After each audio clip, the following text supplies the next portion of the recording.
अस्सलाम वालेकुम जी, मैं उबैद और आपको खुशामदीद करता हूँ अपने यूट्यूब चैनल उबैद फार्मिंग में। इस वीडियो में आपको मैं बताने लगा हूँ अपने एक इंक्यूबेटर के बारे में रिव्यू, यानी कि अपने पुराने इंक्यूबेटर के बारे में मैं अपना जो एक्सपीरियंस है वो आपके साथ शेयर करूँगा। ठीक है जी। आप स्क्रीन पे भी देख रहे होंगे, ये एक मेरा पुराना इंक्यूबेटर है जिसको मैंने तकरीबन ऑलमोस्ट 5 से 6 साल इस्तेमाल किया है। ठीक है। और इसको मैंने एक अपने शौक़ की बेस पर बनाया था और मेरा शौक़ करते-करते अल्हम्दुलिल्लाह इस स्टेज पे पहुँच चुका है कि अब मैंने इसको प्रॉपर एक बिज़नेस में कन्वर्ट किया है। और दीगर जैसे इनक्यूबेटर की वीडियोज़ आपने मेरे चैनल पे देखी होंगी और भी मज़ीद जो भी फार्मिंग के हवाले से चीज़ें हैं वो मैं बना रहा हूँ। ठीक हो गया जी। तो मुख्तसर टाइम वेस्ट किए बगैर सबसे पहले ही डायरेक्टली मैं आपको स्टार्ट कर देता हूँ इसका रिव्यू। ये एक मेरा मैनुअल इंक्यूबेटर था जो सबसे पहले मैंने एक सिंगल ट्रे का बनाया था जिसमें तकरीबन राउंड अबाउट 70 से 80 या 100 के दरमियान अंडे आते थे मैनुअल में। ठीक है जी। तो फिर इसको मैंने आहिस्ता-आहिस्ता कन्वर्ट करते-करते इसमें फंक्शंस का इज़ाफ़ा किया और अब एट द एंड ये अब मेरा इंक्यूबेटर तकरीबन अपनी मियाद मेरी तरफ से मेरी रिक्वायरमेंट के मुताबिक पूरी कर चुका है। बताने का मकसद, वीडियो बनाने का मकसद ये है कि मेरा जो एक्सपीरियंस था बस वो आपसे शेयर हो सके। ठीक है जी। तो अभी मैं स्ट्रेट फॉरवर्ड आपको इंक्यूबेटर की जो 2 खाने हैं इसके, एक ऊपर वाला है, एक नीचे वाला है। डायरेक्टली मैं इनके रिव्यू की तरफ आपको ले चलता हूँ।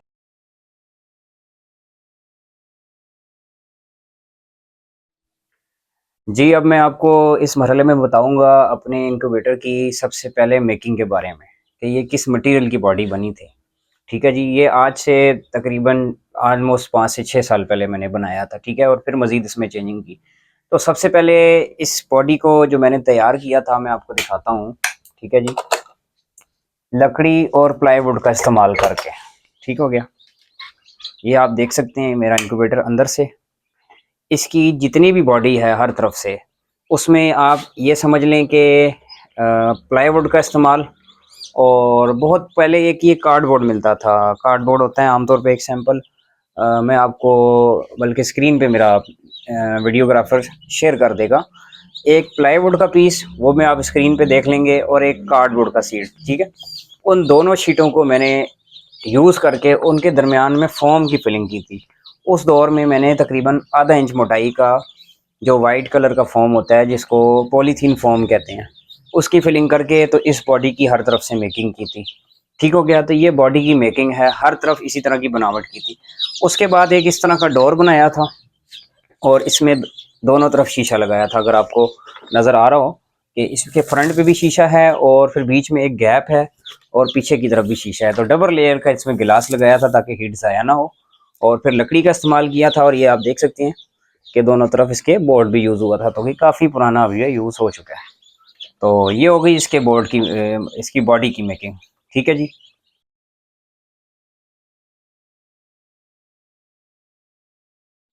जी, मैं अगले स्टेप में आपको बताऊँगा इसकी ट्रेस के बारे में कि मैंने फिर इसके बाद में जो ट्रेस बनाई और उसमें जो चेंजिंग की।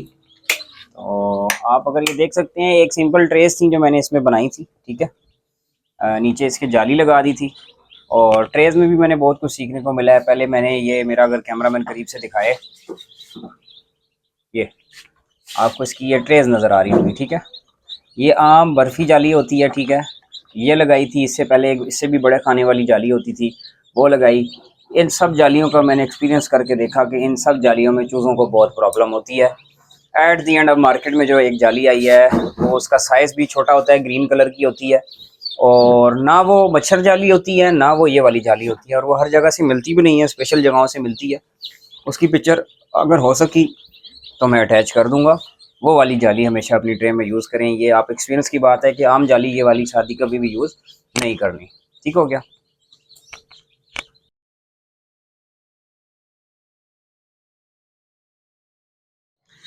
उससे अगले स्टेप में मैं आपको बता रहा हूँ कि जब मैंने इसको सबसे पहले इस्तेमाल किया था तो मैंने टेम्परेचर कंट्रोल सिस्टम कौन-सा इस्तेमाल किया था। ये आज से बहुत अरसे पहले आता था, अभी भी मार्केट में अवेलेबल है कहीं न कहीं। ये एक मैनुअल थर्मोस्टेट होता था, ठीक है? तो ये बहुत पुराने दौर में यूज़ होते थे इंक्यूबेटर की हैचिंग के लिए। अब इनका दौर ख़त्म हो गया ऑलमोस्ट। अब इनकी जगह ये वाले डिजिटल जितने भी किस्म के हैं ये थर्मोस्टेट आ गए हैं। तो सबसे पहले मैंने ये वाला थर्मोस्टेट यूज़ किया था। इसका फंक्शंस मैं आपको बता देता हूँ क्या होता था। इसमें 2 तारें जुड़ती थी, हीटर में जाती थी। इसका फंक्शन ये होता था, जब हीट एक लिमिट से ज़्यादा हो जाती थी तो ये डिस्क फूल जाती थी और थर्मोस्टेट को ऑफ़ कर देती थी। उसके बाद जैसे ही थर्मोस्टेट ठंडा होता था तो ये थर्मोस्टेट पतला हो जाता था, दोबारा से थर्मोस्टेट का हीटर ऑन हो जाता था।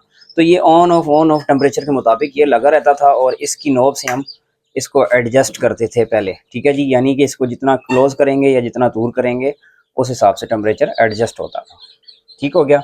तो इसका दौर अब ख़त्म हो गया है, लेकिन ये एक मैकेनिकल सिस्टम है। इसमें और उसमें बड़ा फ़र्क है कि इसमें पायदारी बहुत ज़्यादा है, लेकिन इसकी एक्यूरेसी उससे कम है। ठीक है, पायदारी के हिसाब से ये बहुत पायदार चीज़ है। जहाँ पर अगर आपका हैवी लोड है या कोई ऐसा सेंसिटिव लोड नहीं है और आप अपना मजबूत यानी कि एक सिस्टम बनाना चाहते हैं और सेंसिटिविटी आपके लिए इतना मसला नहीं है, तो वहाँ आज के दौर में भी ये यूज़ आप कर सकते हैं, क्योंकि ये टोटल मैकेनिकल है, इसके ख़राब होने के चांसेस बहुत कम है।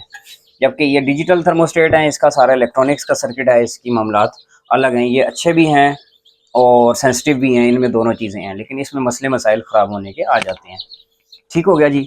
तो उसके बाद फिर मैं आपको क्लोजली, आप कैमरा मैन अगर मेरा दिखा सके कि मैंने इसमें सबसे पहले डब्ल्यू, ये वाला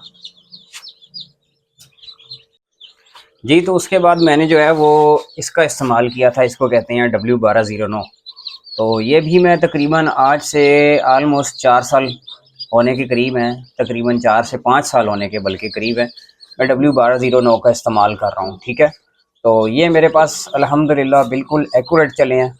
और इसमें जो मसले मसाइल आते थे वक्तन फ़वक्तन, उसमें कभी रिले का मसला आ गया होगा और कभी अक्सर ये कुछ मैंने लिए थे ख़राब भी हुए, लेकिन उसके बाद फिर जब मैंने नई चीज़ सीखी कि इसका जो 12 वोल्ट का अडाप्टर है वो ओरिजिनल ब्रांडेड और अच्छी वैल्यू का हो, जिसके वाले से एक अलग वीडियो बना लूँगा। तो फिर मैंने जब इनका इस्तेमाल किया तो ये मेरे पास बड़े पायदार और आज तक चले। और इसमें भी मार्केट के बहुत किस्म के 1209 अवेलेबल हैं, मुख्तलिफ मॉडल के हैं। उसमें क्या फ़र्क है वो उसके हवाले से मैं अपने चैनल पे ही कभी वीडियो डाल दूँगा, आप वो सर्च कर लीजिएगा। ठीक है, तो ये टेम्परेचर कंट्रोलर जो हैं, ये पुराने जो डिस्क वाले थे, ये वाले जो सिस्टम से, इनसे बहुत ज़्यादा एक्यूरेट है। यानी कि अगर इनमें 3 डिग्री 3 डिग्री सेंटीग्रेड का मार्जिनल एरर होता है, यानी करेक्ट करने के बावजूद भी 1 या आधा डिग्री का एरर रह जाता है। ठीक है, इनमें कि एक बार अगर वो सेट किया जो टेम्परेचर, अगली बार वो ऑन ऑफ होने पे आधा डिग्री मार्जिन के साथ ऑन ऑफ होगा, तो वो कम होके इसमें बहुत कम रह गया है। इसमें तो एक्यूरेसी तो 0.1 तक भी एडजस्ट हो जाती है, लेकिन मैं 0.02 सेंटीग्रेड तक या अब 0.1 भी या 0.02 तक भी एडजस्ट करता हूँ, ताकि heater bar bar on off ना हो। तो इसमें एक्यूरेसी बहुत ज़्यादा है। ठीक है, तो फिर ये डिजिटल मैंने यूज़ किया। अच्छा, ये वाला सिस्टम जो है ये सिर्फ टेम्परेचर को कंट्रोल करता है, ठीक है, ह्यूमिडिटी को नहीं करता। तो उस चीज़ को फिर मैंने मज़ीद जब सीखा कि मेरी ह्यूमिडिटी मेंटेन कैसे होती है, उसके हवाले से रिसर्च करने के बाद फिर ये मैंने ह्यूमिडिटी का कंट्रोलर मंगवाया। ठीक है, तो इन दोनों में फिर फ़र्क ये है कि ये वाला जस्ट W1209 सिर्फ टेम्परेचर को कंट्रोल करता है, जबकि ये वाला जो कंट्रोलर है ये टेम्परेचर और नमी दोनों को कंट्रोल करता है। ठीक हो गया जी। इजाफ़ी इसमें एडिशनल एक बात ये है कि जितना अच्छे तरीके से, जितने फंक्शंस के साथ W1209 टेम्परेचर को कंट्रोल करता है, उतने फंक्शन इसमें मौजूद नहीं है। एक बेसिक इनक्यूबेटर का तो फंक्शन इसमें मौजूद है कि ये टेम्परेचर को कंट्रोल करता है, लेकिन जो टेम्परेचर कंट्रोल के मज़ीद जो फंक्शंस होते हैं वो उसके हवाले से अलग वीडियो होगी। वो 1209 अच्छे कंट्रोल करता है, लेकिन आम तौर पे एक सिंगल मशीन में अगर ये आपका XM M452 452 इसका मॉडल है, अगर ये भी आप लगा लेते हैं तो आपका काम चल जाएगा। ठीक है, तो जब मैंने ये वाला XM 452 लिया तो इसमें फिर 2 फंक्शन थे जी। तो फिर जब मुझे ह्यूमिडिटी के बारे में पता लगा तो फिर मैंने ये वाला कंट्रोलर ले लिया था। तो फिर मैं इससे टेम्परेचर और ह्यूमिडिटी दोनों कंट्रोल कर रहा हूँ। ठीक है, तो इसका तरीका तो मैंने अपनी वीडियो में शेयर भी किया हुआ है कि इसमें एक मिनिमम वैल्यू होती है, एक मैक्सिमम वैल्यू होती है। इसी तरह ह्यूमिडिटी पे भी मिनिमम और मैक्सिमम होती है। ठीक है, तो उस मिनिमम वैल्यू पे हीटर ऑन होता है इसका, और मैक्सिमम पे हीटर ऑफ होता है। इसी तरह मिनिमम वैल्यू पे ह्यूमिडिटी ऑन होती है और मैक्सिमम पे ह्यूमिडिटी ऑफ होती है। चेक करने का ये तरीका होता है कि लेफ़्ट वाले को दबाएं तो मिनिमम चेक कर लें, राइट वाले को दबाएं तो मैक्सिमम टेम्परेचर चेक कर लें। इसी तरह ह्यूमिडिटी में भी ये क्लिक किया तो मिनिमम चेक कर लें और ये मैक्सिमम चेक कर लें। ठीक है, उसके अलावा इसमें एक नई चीज़ मैंने सीखी, इसकी कैलिब्रेशन। ये शायद ही आपको इंटरनेट पे किसी ने बताया, कोई बंदा, मैंने खुद सीखी है कि आप दोनों को अगर बटनों को दबा कर रखेंगे, ये देखें तो इसमें ये देख लें टेम्परेचर कैलिब्रेशन के लिए ऑप्शन आता है, ठीक है। तो अगर आपके डिस्प्ले की रीडिंग में फॉल्ट है, थोड़ा गलत रीडिंग शो कर रहा है, तो उसको एडजस्ट कर सकते हैं आप। इसी तरह ह्यूमिडिटी को भी दबा कर रखें दोनों बटनों को, तो आप अगर देखें कि इसमें कोई मार्जिन है या कोई फॉल्ट है तो ह्यूमिडिटी को एडजस्ट कर सकते हैं, जैसे ही मैंने स्टैंडर्ड के साथ एडजस्ट किए हैं। इसके हवाले से अलग एक वीडियो होगी, ठीक है। तो ये मेरे कंट्रोलर्स हैं जो मैंने इसमें यूज़ किया, उसके हवाले से आपको वीडियो थी। अच्छा, उसके बाद फिर मैंने इसमें कुछ मज़ीद चेंजिंग की, उसके बारे में आपको बता देता हूँ। फिर मैंने जब इसका ये वाला निकाल दिया 1209 और ये वाला XM18 सॉरी M452 जब मैंने इसमें लगा दिया, उसके बाद मैंने जब ये एक जगह पर रखा तो मेरा इंक्यूबेटर बहुत ज़्यादा ओवर हीट हो गया। तो ओवर हीट से मुराद है कि मैंने अगर जो टेम्परेचर सेट किया हुआ था, टेम्परेचर उससे ऊपर जाना शुरू हो गया मेरे रूम का। फिर मैंने इसमें एक चेंजिंग की कि इस वाले को मैंने अलग से इंस्टॉल करके 12 वोल्ट की ही इसी से सप्लाई लेकर, तो यहाँ पर एक, अगर आपको नज़र आ रहा हो, एग्जॉस्ट फैन लगा दिया छोटा सा, ठीक है। उसको अभी मैंने टेप से कवर इसलिए किया हुआ है कि अब सर्दियाँ हैं, अब गर्मियाँ आएंगी तो उस एग्जॉस्ट को मैं खोल दूंगा। तो होता क्या था कि जब इंक्यूबेटर बहुत ज़्यादा गर्म हो जाता था, तो इसकी मैंने सेटिंग ऐसे रख दी थी कि जब शदीद गर्म हो जाता था या चूज़ों की हैचिंग बहुत ज़्यादा होती थी, अंदर टेम्परेचर ओवर हीट हो जाती थी, तो फिर ये अपना एग्जॉस्ट फैन के लिए थर्मोस्टेट ये ऑन हो जाता था और इसकी सप्लाई मैंने एग्जॉस्ट फैन से जोड़ दी थी, यानी कि जैसे ही ओवर हीट होता था एग्जॉस्ट फैन पर चल पड़ता था। तो यानी कि फिर मैं एग्जॉस्ट फैन को इससे कंट्रोल करना शुरू हो गया। ठीक हो गया जी। अब इसके बाद मैं जल्दी से अपनी इसी मशीन का अंदर से रिव्यू करके दिखाता हूँ जी। तो अंदर रिव्यू करने से पहले आपको एडिशनली एक चीज़ बताता चलूँ। पहले मैंने इसमें एक ये बटन यहाँ पर लगाया था जो रोशनी के लिए मकसद के लिए यूज़ होता है। एक मैंने ये इंडिकेटर लाइट लगाई थी, जब हीटर ऑन होता है मशीन का ये तभी ऑन होती है। ठीक हो गया जी। और नीचे भी सेम टू सेम खाना मैंने पहले बनाया था, जो इसको बाद में तब्दील करके मैंने ब्रूडर बना दिया, तो उसका भी मैं आपको रिव्यू दे देता हूँ। आप देख रहे होंगे स्क्रीन पे, ठीक है। चलें जी, अंदर का रिव्यू दिखा जी। ये अब आप देख रहे हैं इसके अंदर का रिव्यू, ठीक है। अच्छा, तो ये आपको इसके अंदर का रिव्यू नज़र आ रहा होगा, ठीक है जी। अच्छा, ये अब मैं सिर्फ और सिर्फ हैचिंग के लिए यूज़ कर रहा हूँ, यानी एज अ हैचर मैं इसको इस्तेमाल कर रहा हूँ। आप देख सकते होंगे कि मुख्तलिफ ट्रेज़ में मुख्तलिफ किस्म की चिक्स हैच हुए हुए हैं, ठीक है। ये एक डक का चिक अभी फ्रेश हैच हुआ है, नज़र आ रहा होगा बिल्कुल ताज़ा आपको, और नीचे कुछ मुर्गी के चूज़े आपको नज़र आ रहे होंगे, ठीक है। अच्छा, तो अब सबसे पहले मैं आपको इसको बताता चलूँ कि मैंने इसमें हीटर कौन सा इस्तेमाल किया था। तो आप ये देख सकते हैं कि ये जाली की तरह के हीटर हैं, ठीक है। ये मैंने पहले इस्तेमाल किए थे, तो इनकी लेंथ इतनी है कि ये देख लें कि पूरी छत को इन्होंने कवर किया हुआ है, ठीक है। इनके ऊपर कुछ डस्ट भी आई हुई है, ओवरऑल ये हीटर है। और इन हीटर का कुल वाट जो है वो तकरीबन 100 है, और ये इतने ज़्यादा पायदार हैं कि ये तकरीबन 6-6 साल से चल रहे हैं, और इनकी पायदारी पे कोई कंप्रोमाइज़ नहीं है। ये जितने मर्ज़ी साल आप चलाना चाहें ये चल सकते हैं, तो इतनी जल्दी ये ख़राब नहीं है। ठीक हो गया। और उसके बाद मैंने जो आहिस्ता आहिस्ता चेंजिंग की, आप देख सकते हैं कि मशीन के टॉप पर 2 फ़ैन बाद में लगाए जो कि पहले मौजूद नहीं थे, जो कि हवा को अच्छी तरह पूरी बॉडी में सर्कुलेट करते हैं। ठीक हो गया। और अभी आप देख रहे हैं स्क्रीन पे कि ये सेंसर्स हैं, ठीक है। ये वाला सेंसर और ये उससे ऊपर एक और ये सेंसर है, जो कि इन थर्मोस्टेट के सेंसर हैं जो अंदर गए हुए हैं।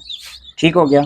उसके अलावा अभी मैं एक ये वाइट कलर का मीटर यूज़ करता हूँ अंदर रीडिंग लेने के लिए, वो आपको नज़र आ रहा होगा, वो HTC1, ठीक है। रीडिंग आपको नज़र आ रही होगी, वो मैं रीडिंग के लिए मीटर यूज़ करता हूँ, ठीक है। इसके अलावा जो है मैंने ये एक बोतल रखी हुई है, आपको नज़र आ रही होगी, ठीक है। ये नहायत ही मुश्किल से आपको दिखा पा रहा हूँ मैं। ये बोतल आप देख लें, इस बोतल के अंदर मैं पानी भरता हूँ, ठीक है। और ऊपर इसके मेरा फ़ैन लगा हुआ है, ठीक है। तो ये मैंने ह्यूमिडिटी के कंट्रोलर से कनेक्ट किया हुआ है। जब भी नमी मुझे बनानी होती है तो ये फ़ैन जो इसके ऊपर लगा हुआ है, ये उसके ऊपर आपको नज़र आ रहा होगा, ये फ़ैन, ठीक है। ये उठा के मैं आपको दिखा देता हूँ, ये नज़र आ रहा है, ये फ़ैन है, ठीक है। इसकी कुछ बनावट मैंने इस तरह की है कि ये फ़ैन में इसके पानी के बर्तन के ऊपर लगा देता हूँ। जब भी नमी बनानी होती है तो ये ह्यूमिडिटी जो कंट्रोलर है इस फ़ैन को ऑन कर देता है और मशीन के अंदर नमी बनना शुरू हो जाती है। तो इस तरह मैं ऑटोमेटिक नमी कंट्रोल कर लेता हूँ। जी, तो मैं यही रिव्यू कंटिन्यू करता हूँ। आपको मैं बता रहा था कि ये मैंने राइट साइड पे एक रोशनी के लिए बल्ब लगाया था। पोजीशन इसकी देख लें, काफ़ी पुरानी हो गई, अपनी पोजीशन से हट गया बल्ब। ये मैं ऑफ़ कर रहा हूँ बटन, ठीक है। तो ये मैं ऑन कर रहा हूँ तो बल्ब हो गया। ये जस्ट रोशनी के लिए रखा हुआ था, ठीक हो गया। और बाकी ये मैंने एक धागा बांधा था मोटा, ताकि ये जो एलिमेंट है ये खुदा न खास्ता हाथ पे टच ना हो सके, क्योंकि इसमें करंट होता है। तो इस लिहाज से ये मशीन बड़ी डेंजरस थी। अब तो मैं जो हीटर नए यूज़ कर रहा हूँ वो तो कांच में कवर होते हैं, यानी कि वो इतने डेंजरस नहीं होते, उसके ऊपर इंसुलेशन होती है। लेकिन ये हीटर जो है वो डेंजरस होते हैं, इनके अंदर करंट होता है, ठीक है। इनको मैंने लगाया इस तरह था, ये वाले क्लिप लगाए हुए थे, ठीक है। ये जो ऊपर आपको नज़र आ रहे हैं बहुत सारे, इनके अंदर से इन हीटरों को गुजारा हुआ था। उसके अलावा ये जो पंखे लगाए थे, ये देखें कि पंखे, एक चीज़ का ख्याल रखिएगा, ये जो रबड़ होती है ना कंप्यूटर के जो फ़ैन होते हैं, इनके साथ ये रबड़ आती है। मैंने इसके साथ इस धागे को बांधा है, और फिर ये कॉपर की तार लगाई थी ताकि ये जल्दी ख़राब ना हो, गले ना, और ऊपर बांधी थी। और इसका फ़ायदा ये है कि पंखे की जो पोजीशन जहाँ एडजस्ट करनी हो मैं मोड़ के वहीं एडजस्ट भी कर देता हूँ, और इस रबड़ से ना पूरी बॉडी वाइब्रेट नहीं करती। इस चीज़ का ख़ास ख्याल रखना है, इसीलिए मैंने डायरेक्ट स्क्रू नहीं लगाए। काले वाले जो होते हैं वो वाइब्रेशन करते हैं, जिससे अंडों के अंदर रिज़ल्ट ख़राब होता है। ये भी एक फैक्टर होता है कि चूज़े नहीं निकलते हैं। जी, तो ये सब भाई देख रहे थे, मज़ीद ही मैं इसका कंटिन्यू करता हूँ रिव्यू। तो ये देख लें जी, अंदर की तरफ एग्जॉस्ट फ़ैन लगाया हुआ है मैंने, ठीक है। ये हवा को बाहर फेंकता है अंदर से निकाल के, या बाहर फेंके या अंदर फेंके, कोई इतना फ़र्क नहीं पड़ता, ठीक है। तो ये इससे कनेक्टेड है, यानी कि जब भी ओवर हीटिंग होती है तो एग्जॉस्ट चल पड़ता है और मशीन को ठंडा कर देता है, क्योंकि बाहर का टेम्परेचर नॉर्मली 35 के राउंड अबाउट होता है, अंदर टेम्परेचर 37 38 जा रहा होता है। तो ये कंट्रोल करता है बहुत हद तक। अगर मेरा रूम टेम्परेचर ही 37.7 से ऊपर चला गया, रूम टेम्परेचर ही गर्म हो गया, तो फिर इसमें तरीका नहीं है कूल करने का, फिर इसके कूलर लगते हैं, वो एक अलग तरीका है समझाने का, ठीक है जी। और बाकी इसकी वायरिंग देख लें, वो कॉर्नर्स में सारी तारें इन होती थी, उस कोने से सारी इन होती थी, एक पट्टी थी अंदर की तरफ यहाँ पर आती थी, ठीक है। फिर ये अंदर की तरफ ये वायरिंग देख लें, ये अंदर से वायरिंग की मैंने पहले, ये सारी वायरिंग आपको नज़र आ रही होगी। तो बड़ी कम्प्लेक्स किस्म की वायरिंग थी, क्योंकि इसमें मैंने एक्सपेरिमेंट्स भी बहुत किए हैं, चेंजिंग भी बहुत की है, और इससे रिज़ल्ट भी बहुत निकाला है मैंने। इससे मैनुअल तरीके से काफ़ी रिज़ल्ट निकाले हैं। अब इसको जस्ट मैं हैचर के लिए यूज़ कर रहा हूँ, यानी आखिरी 3 दिन की हैचिंग के लिए फ़िलहाल यूज़ कर रहा हूँ, या एक ये मैनुअल इनक्यूबेटर के तौर पे यूज़ हो रहा है, ठीक है।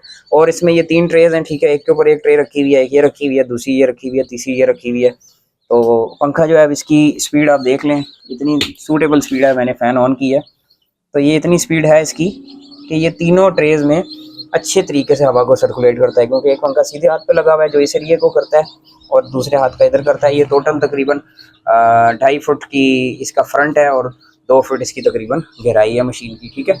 तो ये पूरा एक ऊपर वाला खाना है जो मैंने आपको इसका रिव्यू दे दिया, ठीक है जी। ऊपर वाले मैंने खाने का तकरीबन आपको रिव्यू दे दिया। ये आप देख लें, चिक्स भी मैं आपको दिखाता हूँ, ये नीचे जो निकले हुए हैं वो देखें, मैचिंग आपको चूज़े नज़र आ रहे होंगे, तो अलग अलग पार्टीशन किए हुए हैं, क्योंकि मेरे लिए हैच होने के लिए मेरे पास चूज़े आए हुए हैं कस्टमर्स के। ये किसी और बंदे के हैं, ये किसी और के हैं।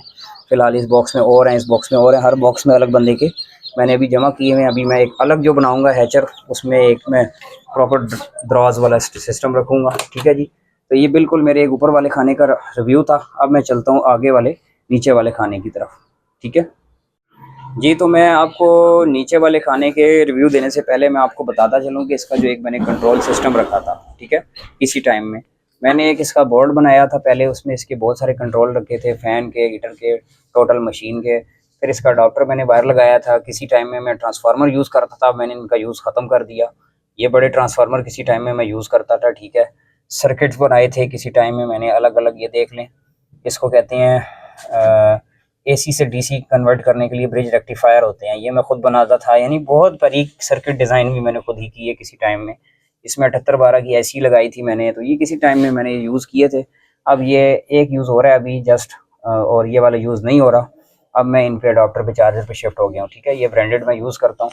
तो ये एक साइड पैनल था, ठीक है। उसके बाद अब मैंने इस खाने को, नीचे वाले खाने को टोटल अलग कर लिया, ठीक है। अब मैं आपको ये जो नीचे वाले खाने का रिव्यू देने लगा हूँ, ये पहले as it is same to same खाना था जैसे ऊपर वाला है, ठीक है। उसके बाद मैंने अपनी ज़रूरत को देखते हुए इसको इनक्यूबेटर के बजाय ब्रूडर में कन्वर्ट कर लिया, ठीक है जी। तो सबसे पहले मैंने इसकी वायरिंग नीचे से सारी डिस्कनेक्ट कर ली थी, और एक अलग से तार, ये जो आप देख रहे हैं, ये ले ली थी। जस्ट ये प्लग मैंने सेपरेट कर लिया, यानी नीचे वाले खाने का कंट्रोल और सब कुछ ऊपर वाले खाने से सेपरेट हो गया, ठीक है। तो अब मैं आपको नीचे वाले खाने का रिव्यू देता हूँ। पहले तो इसके डोर मैंने दो रखे, ठीक है, क्योंकि ये भी एक डिज़ाइन था, ये भी डबल शीशे में है, ठीक है, ये भी डबल शीशे में है, ये भी डबल शीशे में है, दोनों के अलग अलग ग्लासेस हैं और लकड़ी का ये बना हुआ है। ठीक है जी, अब मैं कम्प्लीटली आ गया हूँ नीचे वाले खाने की तरफ इसका रिव्यू देने के लिए। तो मैंने इसके डोर्स ओपन किए हैं, तो इसमें भी मैं वही टेम्परेचर कंट्रोलर यूज़ कर रहा हूँ W1209 जस्ट। ठीक है, आप देख सकते हैं, और अभी आपको इसके अंदर चिक्स नज़र आ रहे होंगे। ठीक है, तो मैं इसको अभी कम्प्लीटली एज आ ब्रूडर यूज़ कर रहा हूँ। ठीक है, तो इस खाने की मुकम्मल आपको डिटेल देता हूँ मैं सबसे पहले। तो ये एक नीचे फोम का पीस बिछाया हुआ है, ठीक है, यानी कि अब अगर मैं इसको हटा के दिखाऊँ आपको, ठीक है, ये आप देख सकते हैं, ये फोम का पीस इसलिए बिछाया है कि नीचे ज़रा कूलिंग ठंडा जल्दी ना हो, हीट मेंटेन रहे। ठीक है, नीचे इसके बॉडी है, ठीक है, तो उसके अंदर मैंने इसलिए रखा है कि नीचे से भी हीट ज़रा कंट्रोल हो सके। ठीक है, तो ये एज अ ब्रूडर यूज़ कर रहा हूँ, इसीलिए मैंने नीचे खिला रखा हुआ है। ऊपर ये आपको नज़र आ रही होगी कि ये आपको जाली वाली ट्रे है। ठीक है, इसके ऊपर ये देख लें, ये नीचे आपको नज़र आ रहा होगा जाली है। ठीक है, जाली के ऊपर ये मैंने कपड़ा बिछाया हुआ है, बाकायदा इसको टेप की हुई है, और इसके अंदर बुरादा डाला हुआ है, जो मेरी एक स्पेशल टेक्निक है चूज़ा पालने की।